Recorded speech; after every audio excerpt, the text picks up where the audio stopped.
Ladies and gentlemen, welcome back to the True Life Podcast. I hope you're all having a beautiful day. I hope the sun is shining. I hope the birds are singing. I hope the wind is at your back.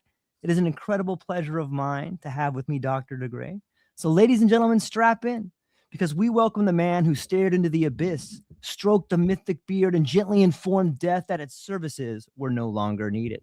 Dr. Aubrey de Grey, the Cambridge-trained iconoclast, the architect of ending aging, the founder of SENS, and now the commander of humanity's most audacious rebellion against biological time, the Longevity Escape Velocity Foundation.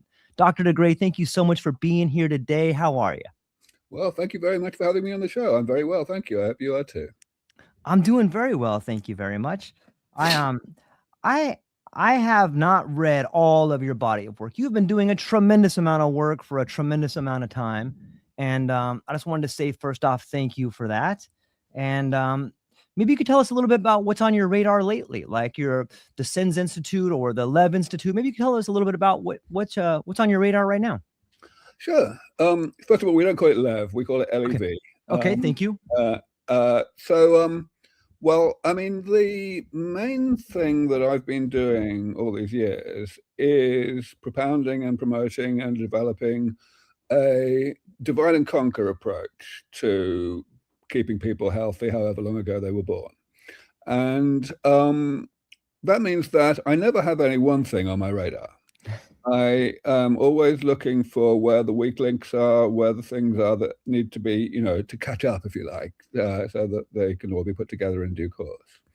Now, the focus at LEV Foundation is actually on that putting together part. Any divide and conquer approach to anything in technology is, it has these two phases. You develop the components and then you put them together. And in most engineering, the putting together part is the easy part. You can be pretty sure that if the bits are working, then the overall thing will work. But in medicine, it's not like that at all, because we're seeking to manipulate a system that we have a really, really poor understanding of. And therefore, we have to find ways around that. And we have to expect to be surprised when we do the combining. So I've been very eager to get to that stage of starting to combine things so that we can, anticipate any bad surprises and, work around them. And that's what LEV Foundation is able to do now, because we still have some way to go to develop some of the more difficult components. But the easier components, at least some of them, are now working pretty well in mice. And therefore, we can start putting them together and finding out which things synergize, which things unexpectedly cancel each other out, etc. And so that's what LEV Foundation is doing. We performed our first experiment of this nature starting about 3 years ago, and that concluded earlier this year. And it was at least a proof of concept that this combinatorial approach does deliver additivity, that we get more out of putting these things together than any one of these things on its own. But the magnitude of the effect that we got in this first study was not, earth-shattering. And therefore, we intend to go forward with bigger studies that put more things together. That was actually not possible 3 years ago because there simply weren't enough things that were individually showing enough promise to be worth combining. But now there are. During those 3 years, quite a lot of studies have come out from various labs around the world. So now we have really quite a portfolio of very diverse kinds of ways that individually extend mouse lifespan a bit, such that we are quite optimistic that when we put more of them together, we will get a bigger effect. It sounds like incredibly exciting work, and especially for someone like yourself who's been doing it for so long, to get to the culmination and see these new sort of abilities with AI or some of these new technologies coming out that allow you to really move those experiments forward. But you had mentioned it's not spectacular or something along those lines. Is it not achieving the results that you thought it would achieve? Well, I mean, this is science, right? This is research. So we can never go in with expectations. We Right. are, seeing what happens. And so, I would not say that I was, dramatically disappointed by the results of the first study. The results were enough to prove the concept, as I say, that we can get additive effects. And honestly, we had no idea how many different things we would need to put together to get more dramatic results than what we got. So, this is just a learning process, and I'm honestly pretty happy with how it's going. Yeah. I think a lot of people are happy with how it's going. I've been noticing a really large buzz around the idea of the longevity movement, which seems to be good for people in science or for people in general, the ability to live well longer. That there seems to be a new sort of renaissance of that happening, or at least in the view that I'm looking at it. Have you noticed that as well, or does it come in cycles, or what are your thoughts on that? Oh, you're absolutely right. I mean, as you say, I've been doing this for quite a long time, and if I Right. look back to how it was when I started out 20 odd years ago, one couldn't even talk in polite society about the idea of doing something about aging. In academia, it was the kiss of death for a grant application to talk about actual intervention. You had to pretend to be like a seismologist. Seismologists understand that earthquakes are bad for you, but they have no aspiration at all to stopping them from happening. Right? It was exactly the same in gerontology back then. Whereas now it's almost the opposite. It's like the kiss of death not to talk about intervention. And of course, there's still a spectrum of opinion, as there ought to be in science, with regard to how long it's going to take for this to come to real fruition. But that's fine. The more optimistic people, such as myself, and the more pessimistic people really don't disagree about the priorities, about what the next things are to do. Everyone seems to be very much in agreement that these combination studies that we're doing are extremely valuable. The only reason they're not doing those studies themselves is because they have other professional priorities. For example, people who are working in academia need to be testing mechanistic hypotheses in order to get published in top journals. People in the private sector need to be generating revenue as soon as possible in order to satisfy their investors. So I've been able to get myself into this pretty much unique position in the field where my funding comes entirely from philanthropy, and therefore I don't have these constraints. Of course, I do have the constraint that people have to be persuaded to give me money, and that's actually not trivial, to say the least. So I'm constantly struggling to bring in enough money to get these experiments done. And certainly right now, we have our next experiment's been planned for quite a long time, but I need $6 million to kick it off, and I don't have it. Nice. Well, let's see if we can get some attention to it. I already got some people lining up in the chat, and I want to get to as many people as possible. I'm grateful for everybody being here. Robert Sean Davis, to everybody. And we got our first one coming in from YouTube, and they say, "Hello, Aubrey.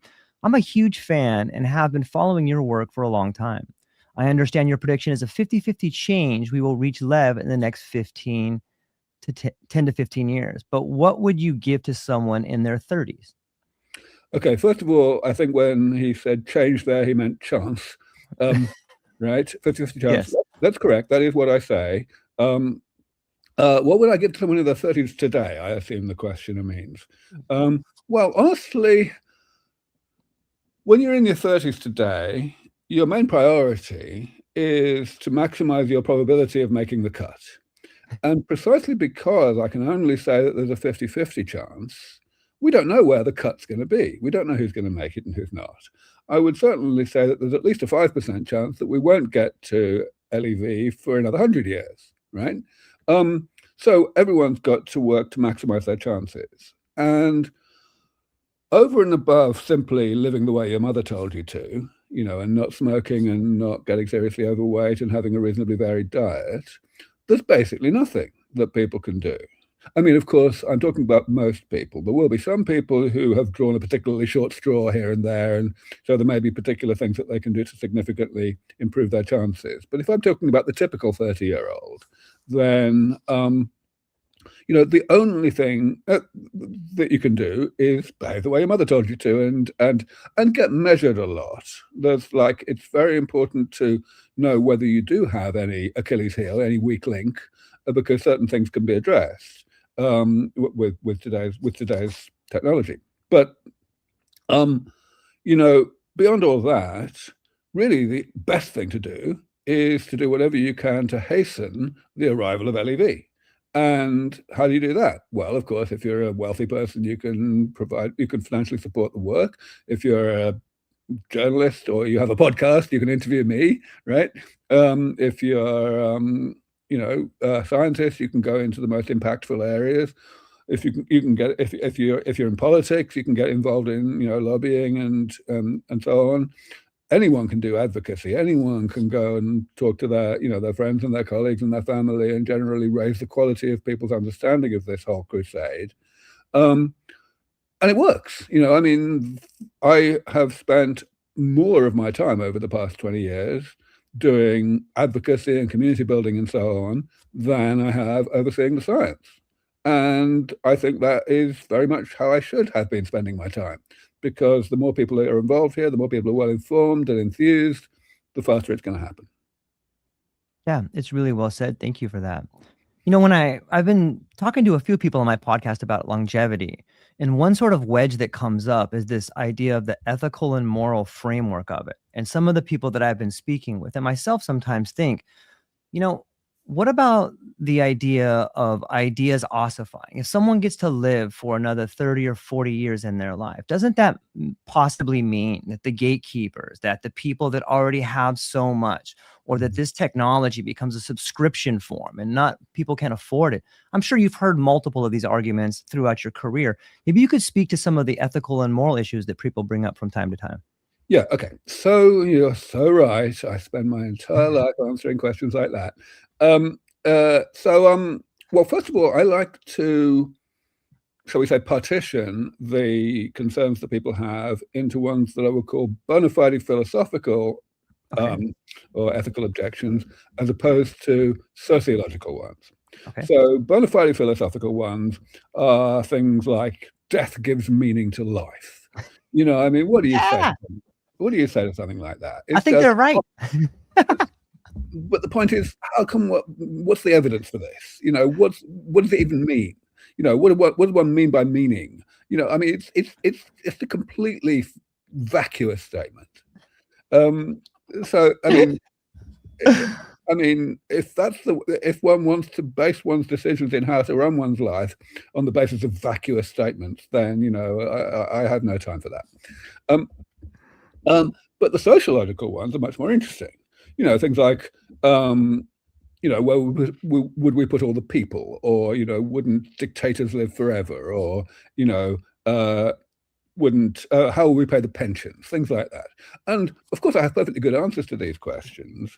But the thing is, the answers are so damned easy to come up with, to realize that, the impression I get and have been getting for the past, as I say, 20 odd years, is that people just don't want to know that these concerns are unjustified and, nonsense.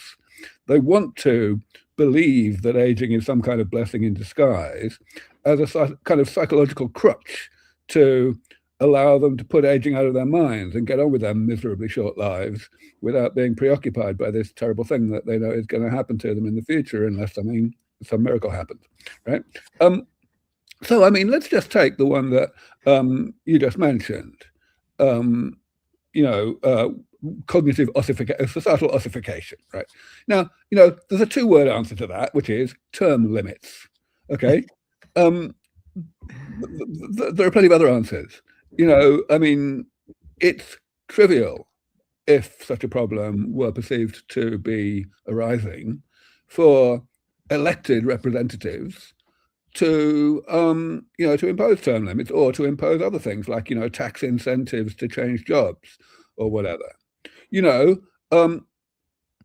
answer that I rather like is the geographical separation part. So let's suppose that the elderly are getting in the way of the young and impeding the progress of ideas. Elon Musk is one person who has propounded this concern and has said that, you know, he's worried that if we didn't have aging, then this would happen. So I say, well, that's fine. Let's just ship all the old people to Mars, you know.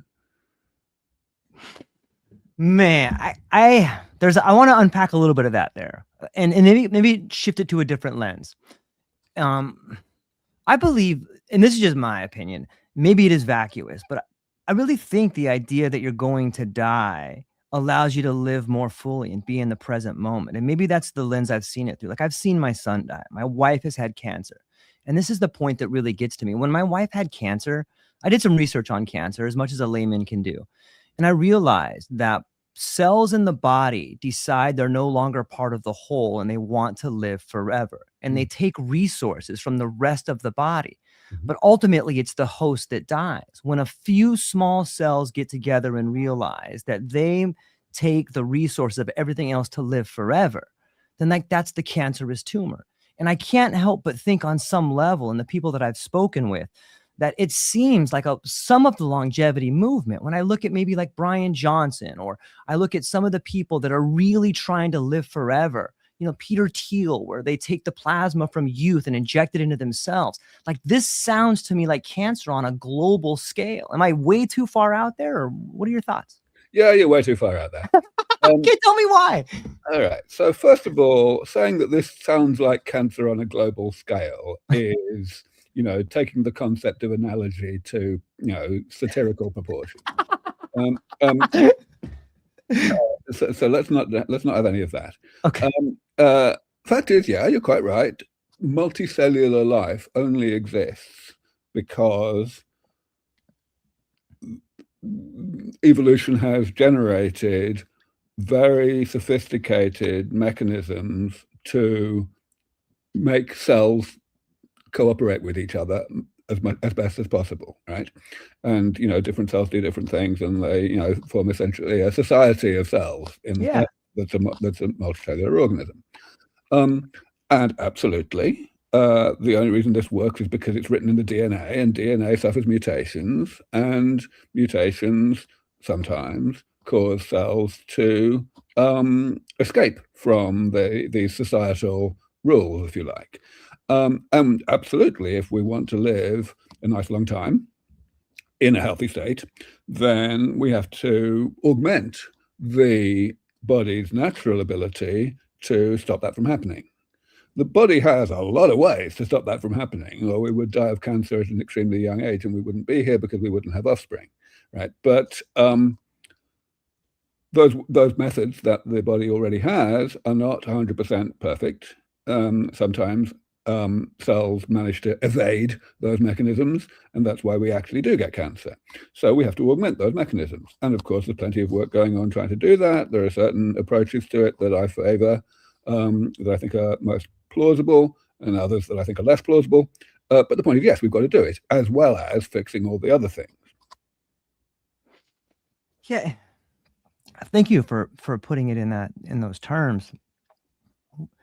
I guess another aspect, if I just stay with this just for a moment, I worry that as the science progresses, it becomes something that moves into the pharmaceutical model. Like, if the money only comes from the people that are developing it as a drug, like, it becomes a subscription service, where it becomes something that maybe only the wealthiest people can get. And I don't think we can we really move forward as a whole if only a small subset of people are going to be able to afford it.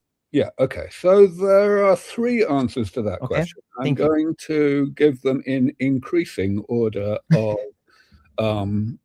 unarguability. Okay.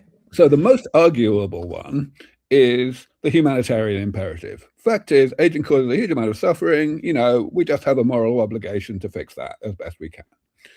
That is a fairly weak argument, because fact is, you know, governments don't always do the humanitarian thing. Then there's the second argument, which is the electoral imperative.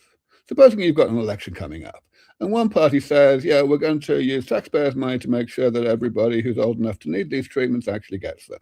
And the other party says, yeah, no, we're not going to bother with that. We're going to keep taxes low, and we're going to let you all die, except for the rich people. Right. Who do you think is going to get elected? You know, wealthy people have the same number of votes as less wealthy people. So there's that. But we know that elections don't always go the way that people were expecting them to, so maybe that's not a particularly ironclad argument either. But the third one really is completely ironclad. It is the sheer mercenary economic imperative.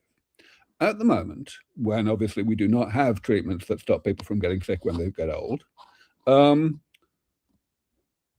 medicine is unbelievably expensive. And the vast majority of the medical budget in the Western world, whichever country you look at, whether it's public money, private money, doesn't matter, vast majority goes on keeping sick people alive.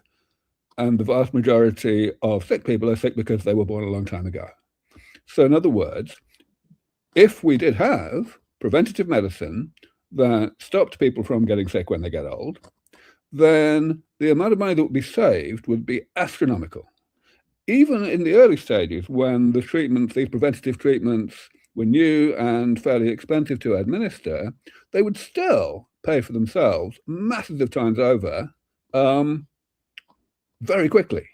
So any government that did not, front load the necessary investment to make sure that access to such treatment was not limited by ability to pay, the country would go bankrupt in favor of countries that were doing that.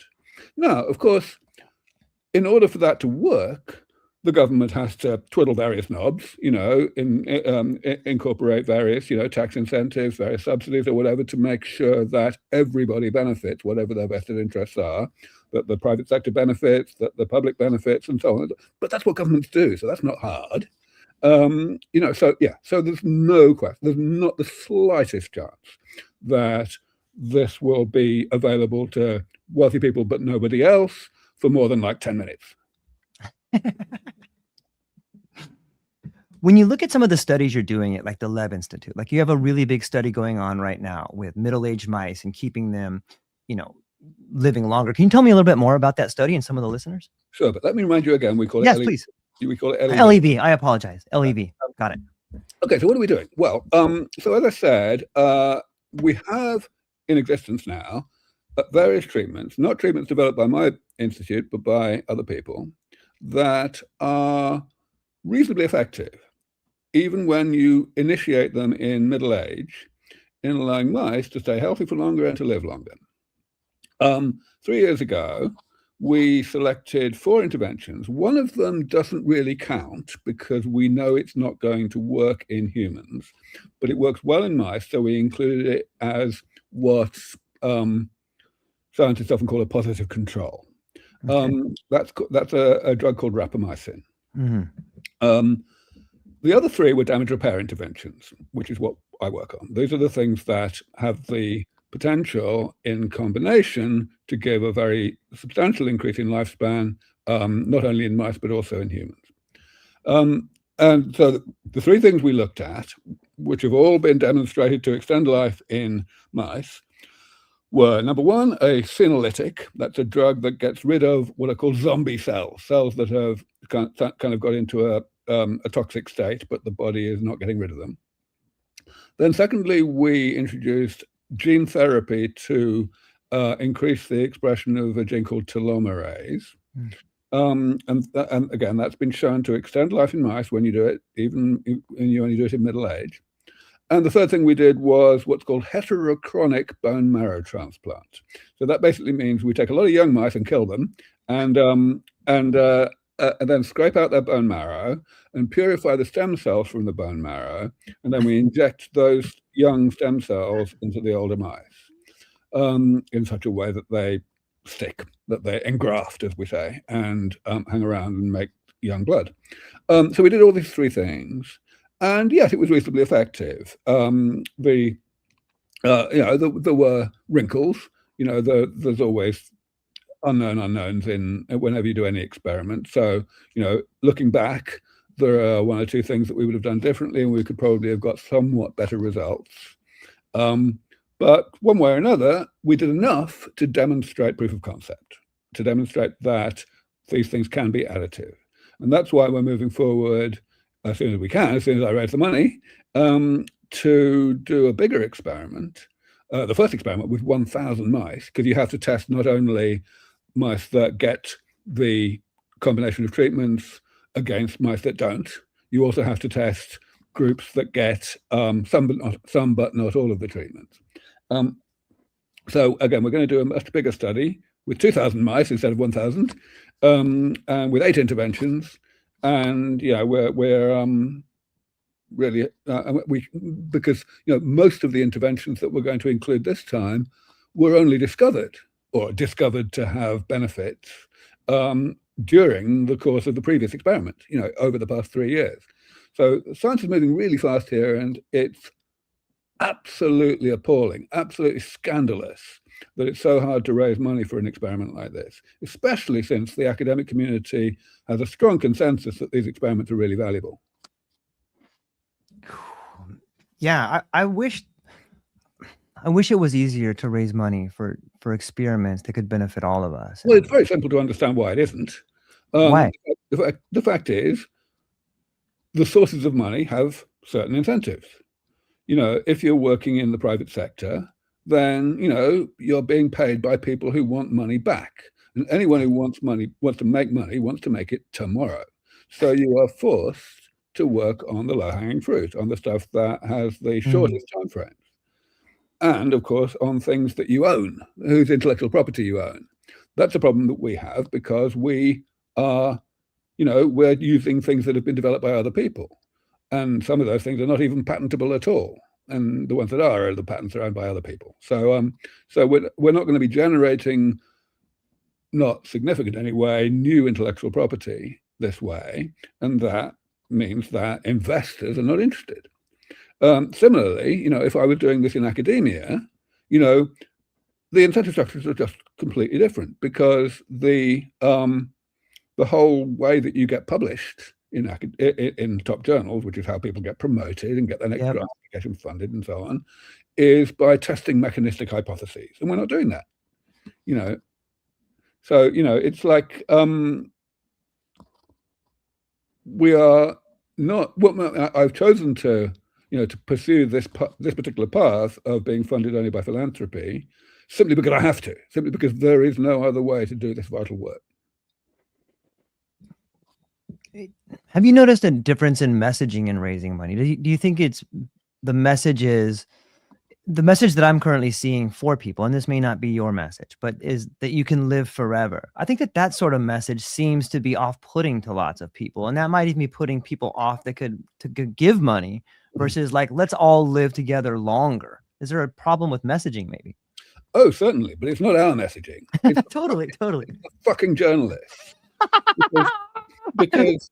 Because we don't say this. I say over and over again, ad fucking nauseam, I say I don't work on immortality. I don't even work on longevity. I work on health. I love that. Longevity is a side effect of health. We all know that. Right. You wouldn't know it to look at what people fucking write. I mean, over and over again, journalists will use the word death when they mean aging. Even the cover of Time magazine, when Calico launched, when the Google twins created this company Calico, they said, "Can Google solve death?" They didn't say, "Can Google solve aging?" And this is, what the hell is going on here?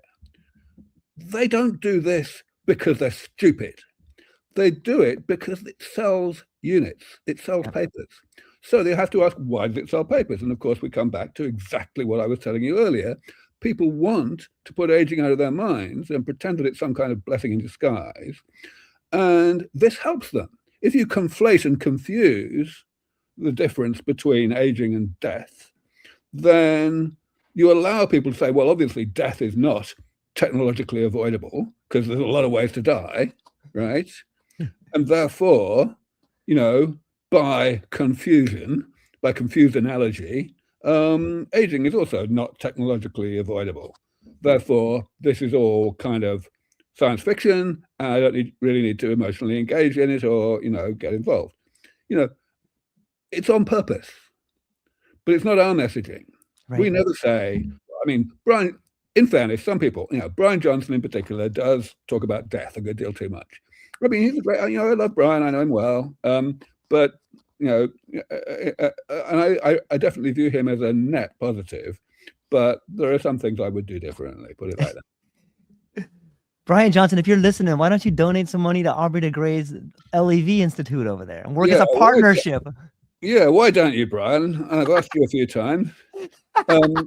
Yes, Brian has said on various occasions that he would put money in if his next funding round went well. This is the kind of excuse that I have come across rather too often. Imagine that. We talk about, you spoke about rapamycin, and I know metformin is another one. Like, I've used metformin in my life, and I've seen my own anecdotal results. But what about some of these peptides, like some of this MOTS-C and some of these like tripeptides coming out? They seem like they hold some pretty good promise. All right. So first of all, rapamycin and metformin and various other things of that nature, including things like NR and NMN. These are all, in one way or another, drugs that trick the body into thinking it's not getting enough food. Okay. They're called calorie restriction mimetics. That's the technical term. Oh, wow, that's a good one. And the thing about this is that they work to cause the body to do things differently.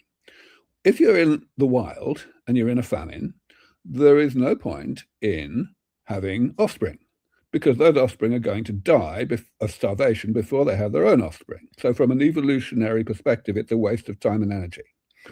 Therefore, the response that evolution has created is that organisms switch their, if you like, their metabolic priorities into a mode where they hunker down and they keep things, they slow aging down by using more effort, shall we say, to do so, effort that they're not using to reproduce. This is great up to a point, but it's only really great if you're a short-lived species, because long famines just don't happen very often, right?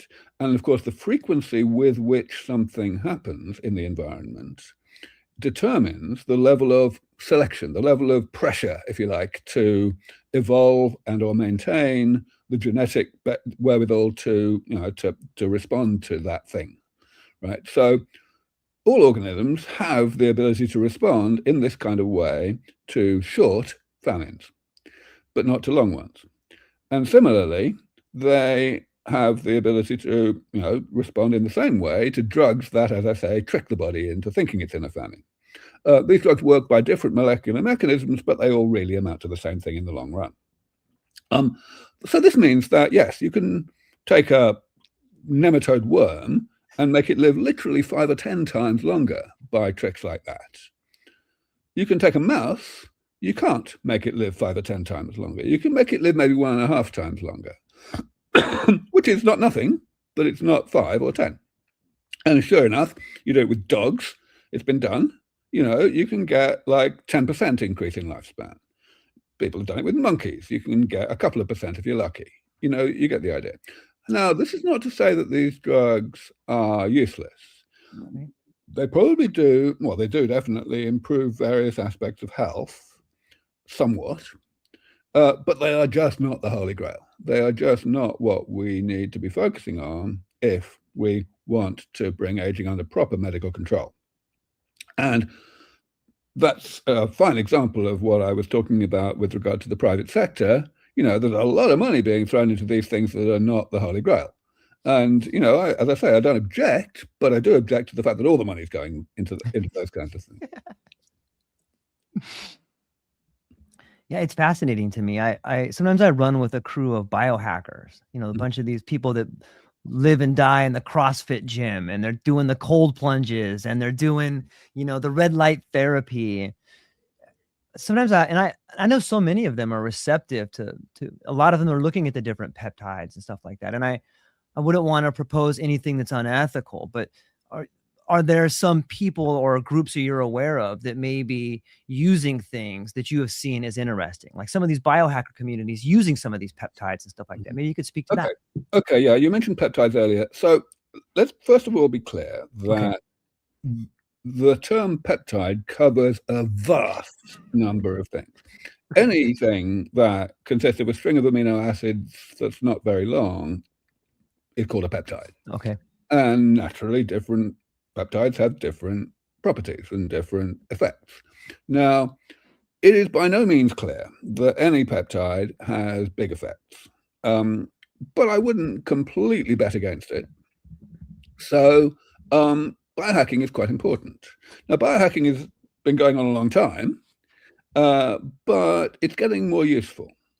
Essentially, in the longevity field, you have a lot of people who are, just temperamentally, they are early adopters.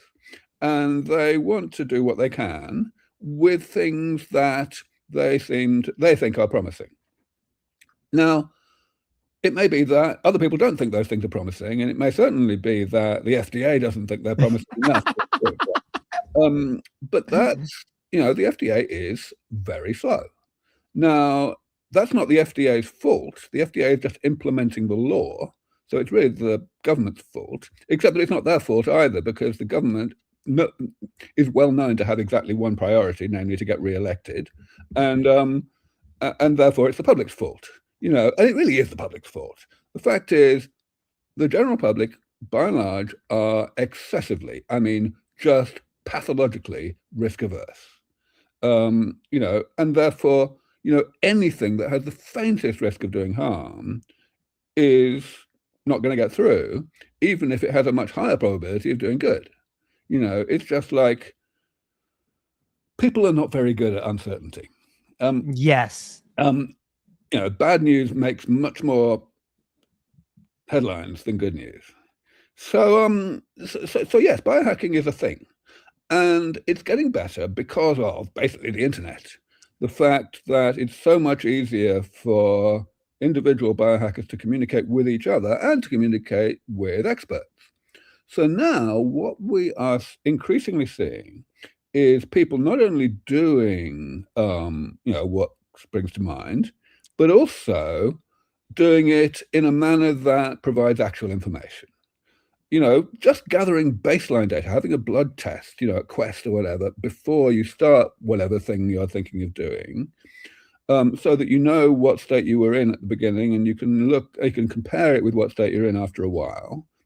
This is just so important. But, it was hardly anyone was doing this until fairly recently. The other thing is AI. Fact is, each of these things that what people are doing, they're N of 1 experiments. Every single biohacker has their own individual, constellation of things that they're doing, ways that they're living, and so on. And so from the point of view of standard clinical practice, this is completely useless. You have to have standardization across the population that you're studying in order to be able to understand the results.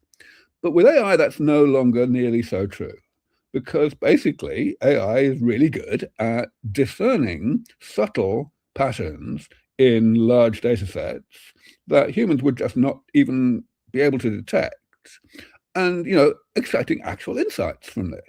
So these N of 1 experiments, when you put them all together, if there are plenty of them, so long as there's plenty of good measurement, as I say, things like baseline data, genuinely useful. And that is increasingly the way it is. Yeah, thank you for that. One of the crowds I run pretty deep in is like the psychedelic crowd, and my own relationship with, LSD or mushrooms or some of these analogs. Mm-hmm. And I don't have a blood test to show anything. I only have anecdotal evidence, but you can look at some of the results of like the neuroplasticity that's happening inside the brain, some of the work they're doing with stroke victims, or some of the work they're doing with PTSD. And I'm wondering, in your opinion, do psychedelics fit into the longevity movement? They definitely fit in. Yes. But they are actually a great example of something that I am in a constant running battle with my colleagues in the field about. Just this year, there was a study of mouse lifespan using psilocybin as the intervention, and it worked. Psilocybin made mice live longer. And that's the acid test, right? You can measure, even though, yes, I know that's a little bit of beautiful. I know. I'd expect nothing less. Yeah, right. So even though I work on health, not longevity, and longevity is simply a side effect of health, nevertheless, fact is that in the lab, when we're studying relatively short-lived organisms like mice, you have to measure lifespan. Because if you measure health, you can cherry pick what you mean by health, right? And the only thing that really tells you unequivocally that you have fixed all aspects of health is that you have actually extended lifespan. Now, that's what this experiment did. It's one of the many things that have happened over the past 3 years that I mentioned earlier, where we now know, but we don't know fuck all about how it does it. The paper itself was perfectly clear. It said, we don't have any idea how this is working. The mechanism is obscure. Now, scientists, academics, are fixated on testing hypotheses, on coming up with understanding of things, of the best questions for a typical academic, a typical scientist, are the ones whose answers create new questions. And the actual utility to the world, the humanitarian utility of the answers to these questions, basic scientists just regard that as not their problem. I mean, literally, that's what my first wife said. My first wife was very much a basic scientist. And the reason one of the big reasons why I switched fields from being a computer scientist until the mid-90s to being a biologist was despair that she and the other people I was meeting who were of the same flavor, just like couldn't get the idea that we might know enough to be able to actually help humanity just didn't compute, right? So it's kind of the same thing, right? I have, as I mentioned, a great deal of support in the academic community for these combination treatments. But that support is tempered by the concern that these people have that it's not going to test any mechanistic hypotheses, that it's kind of, people will even go so far as to say it's trial and error, which it certainly isn't. It's just like people say, oh, no, this won't do. We need a better theoretical framework. What the fuck do you think you're going to achieve by gazing at your navel and looking for a better theoretical framework until you die, when we know what we should be able to do with things that individually are already fairly promising? I don't give a damn how psilocybin works. And nobody else should give a damn either. I mean, I'm not saying I wouldn't like to know, but the idea that I should wait until I do know before doing anything else is fucked up. Yep. It works. How much more do you need to know? It works. It's worked for a fucking long time. Well, let's be clear. It's okay. only this year that we know that it really works, as in extends lifespan. Okay. We've known a whole bunch of other anecdotal things and things, how it then subjective things and so on. But the fact is, we know it works to extend lifespan in mice. That is a phase change. That means that it's a first-class intervention, as opposed to just in kind of the purgatory of the waiting room of maybe it'll work, maybe it won't, right? In my mind, in my monkey mind, I think neuroplasticity should be the same as physioplasticity, and maybe some of these drugs, be it rapamycin, or maybe even some of these. I know peptides is a large umbrella, but something like MOTS-C or some of these other novel peptides people are exploring. Is there such a thing as physioplasticity? Is it the same way there's neuroplasticity? Well, okay. So it's really important when thinking about these things to distinguish sharply between structure and function. So structure is what we're actually made of, the composition of the body, right? Function is what the body does, right? And indeed, a lot of the confusion in the academic field comes from forgetting that. So 25 years ago, I put forward this classification of the kinds of things that change in the structure and composition of the body that are eventually bad for us. They change as inherent side effects of the body's normal operation. So they change throughout life. They're harmless for a long time because the body is built to tolerate a certain amount of that change. But eventually you've got too much change and you end up with, things going wrong, function declining. But what happened was, initially this divide and conquer approach that I was putting forward was viewed as actually pretty much unscientific by a lot of people. And it took me quite a while to persuade people that actually this made sense. But I did so, eventually, after several years. And sure enough, a decade or so later, in 2013, a bunch of very prestigious colleagues came out and published in a top journal a kind of restatement of what I had said a decade earlier. But the restatement had some problems. Not only did it leave one or two things out, but also it kind of couched all of this in the language of processes rather than the language of structural changes. And that was a huge problem, or it has become a huge problem. The good news was that it was divide and conquer. And therefore, I never had to justify divide and conquer ever again. This paper that I'm talking about became very rapidly, by far, the most highly cited paper in the whole of the biology of aging this century, and it will definitely stay that way. But so it's the Bible of the field now. But because it was couched in the language of processes, it's led people down a few wrong paths in terms of what to do. And so when you talk about plasticity, this is a property of function. It says, how much can things change? I mean, you can talk about plasticity in terms of structure, in terms of like rate of change of strength of synaptic connections in the brain, things like that. But this is not something that we can measure directly, so it kind of doesn't count. So plasticity is a readout. Okay. What we need to focus on is the things that generate that readout. Yeah, I like that. Thank you for clarifying that there. And maybe this is part of it too. Like, when you have a bunch of individuals like me who enjoy reading it, but maybe don't thoroughly understand the differences between those two things can get kind of blurry. Well, precisely. I mean, if I think back to my conversations with my first wife 30 years ago, right, which I was mentioning earlier, really what this led me to, because I would have called myself a scientist until then.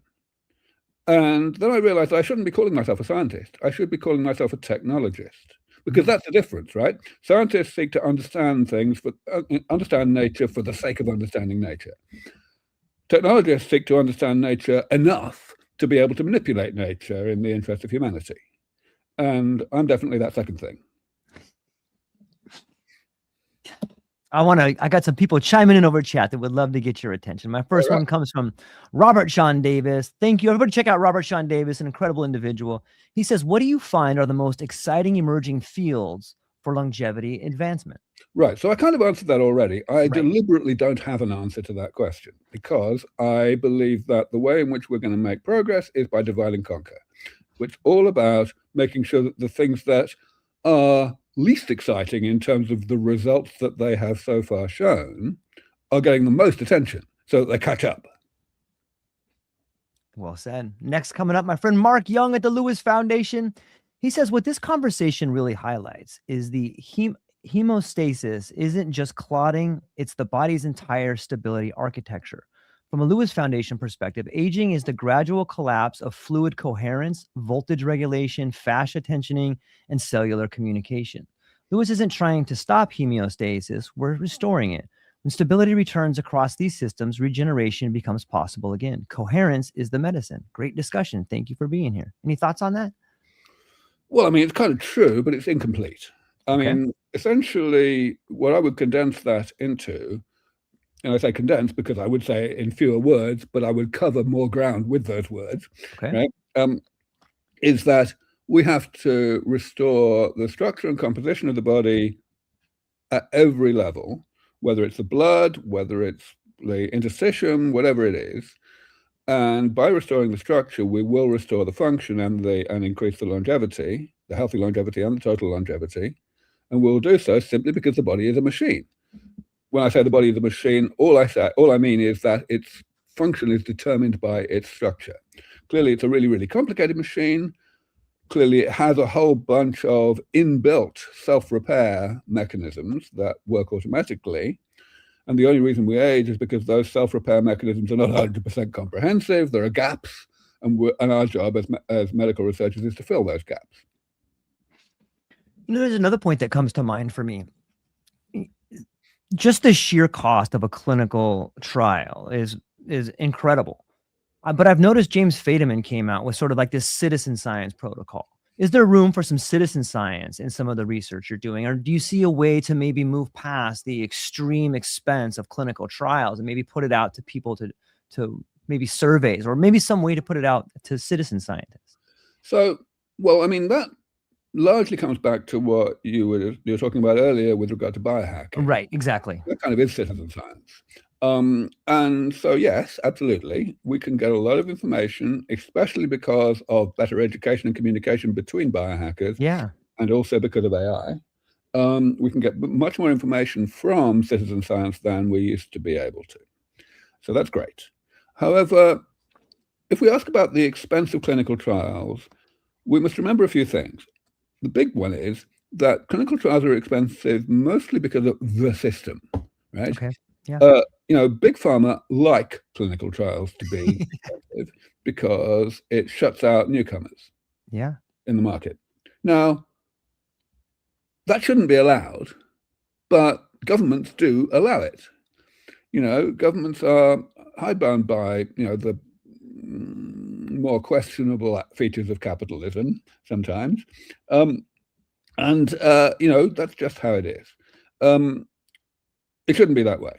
Now, it is changing, but mainly it's changing because of people working around the system. So there's one way that has happened, which is going elsewhere in the world to special economic zones that can develop their own regulatory regimes and so on. Probably the most prominent one right now in this context of what we're talking about today is a place called Prospera, which is in Honduras, or more specifically, it's on an island off Honduras named Roatan.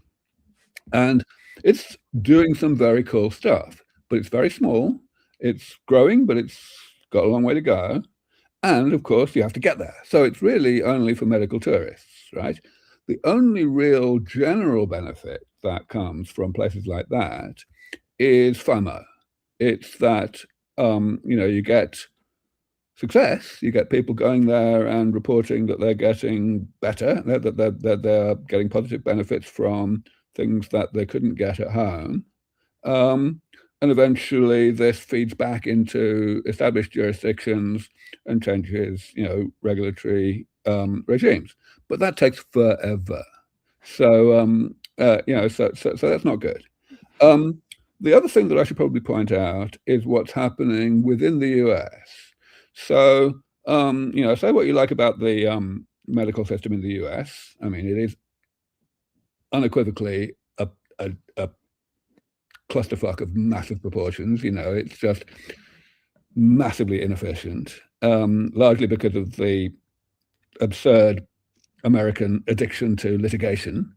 But the fact is that by virtue of being a federation of states, it does allow things to happen sometimes. And in particular in Montana, over the past few years, there's been a good deal of progress in facilitating access to drugs that have not been approved. This goes under the heading of right to try. There is a federal right to try law, but it's only relevant to people who are terminally ill, by which I mean they have tried and not responded to everything that is approved for the condition they have. In Montana, as of now, you don't need to be sick. In other words, the law is, it encompasses preventative medicines. The only quid pro quo, really, is that the drug or the treatment in question has to have got through phase 1 of clinical trials. But phase 1, of course, is just about safety, not about efficacy. And it's much cheaper than phase 2 and 3, especially phase 3, because you need far fewer people. So, I mean, huge numbers of drugs get through phase 1 and then stop. Not because phase 1 failed, just because there was no money or there were higher commercial priorities or whatever. There's enormous potential from that, and of course a lot of other states are looking at this. Rhode Island put through something not long ago not Rhode Island, New Hampshire put through something last year that has some similarities. There are lots of initiatives going on right now through in bigger states, especially Texas and Florida. A lot of this is being spearheaded by someone quite young named Dylan Livingston, who got into the field a few years ago and has become a great friend and ally of myself, and who in fact just a couple of days ago was awarded Forbes magazine 30 under 30 thing, so that's pretty good recognition of what this guy is achieving, and very well deserved. Yeah, it's exciting to see the youth rising up and trying to take health into their own hands and pushing through some ideas, which kind of in a weird. Go ahead. Let me emphasize that a little bit more, because I have been absolutely astonished and appalled by the extent to which people only think about themselves in relation to aging. People only get interested in aging when they start feeling it. Last I checked, it was supposed to be fashionable to care about your kids or your parents. Yes. But apparently not. But there are a few of us out there who actually, irrespective of how old we ourselves are, we actually do care about the rest of the world, including people who are older than us. And so we have a sense of urgency to get this done, even if we're young. I rather wish that were a little bit more ubiquitous. I think it's happening. I think that people are beginning to see that they're not an individual unit, but part of a whole system, and that the whole system needs itself in order to flourish. So I don't have much longer, so let's get back to some of the questions that you're getting in your chat. Okay. The next one comes to us from Desiree. She says, if we beat aging but stay divided, greedy, afraid, what have we actually won? So this is the kind of comment that I can only respond to by saying, well, if I'm feeling particularly misanthropic, I say, well volunteered. But if I am slightly more charitable, I say, listen, when you decide that you'd like to get sick, come back to me. Fact is, nobody wants to get sick, however long ago they were born. It's well said. I have one last one for you right here. And it says, Aubrey, when the history books write that aging was defeated, what sentence do you hope they put right next to your name?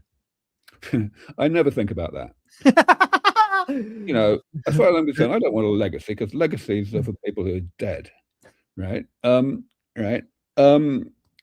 But obviously, when those history books get written, they're going to be pretty interesting. One thing that they're definitely going to say is how shameful it was that humanity took so long to pull its finger out and actually do this. My favored slogan these days is that the goal of this movement must be to make aging the new COVID. COVID is by far the single best thing that has happened to the longevity movement this decade, because what it did was it showed us all how much humanity can do when it tries. Huge numbers of people will come to me and say my timeframes for the achievement of LEV are totally unrealistic because it takes 15 years just to get one drug through regulatory approval. And of course, it does. But look what happened 5 years ago. What happened was that humanity had this new problem, and it was not in favor of COVID, and it said so. And the result was that governments across the world just tore up all of the rules that they themselves had written, and the result was that vaccines got developed and globally distributed and saved unbelievable numbers of lives in less than a year. The previous world record for how quickly a vaccine was developed and distributed was 10 years. That's huge. And the fact that it's happened once means it can much more easily happen again. The difficulty, of course, is that COVID was a new problem, and aging is not a new problem, and it's a problem that humanity has become very good at putting out of its mind and getting on with its miserably short lives, as I mentioned earlier. If people are listening to this and they want to reach out to you, if they want to donate some money to LEV, where can they find you? What do you got coming up? What are you excited about? Well, I'm delighted that you have levf.org on the screen right now. And I don't know what QR code that is, but it might very well be the QR code for the donate page. If not, then you can obviously go straight to the donate page very easily. Yeah, I mean, you know, everything we get into, every dollar that we get in the door is a dollar well spent. If you do the calculation of how many lives one can conservatively expect to save, it's at least one life per dollar, you know, which compares very favorably with absolutely every other charitable enterprise in the world. Ladies and gentlemen, go down to levf.org, reach out to Aubrey yourself. Thank you so much for your time today. Ladies and gentlemen, thanks for joining us. That's all we got. Aloha.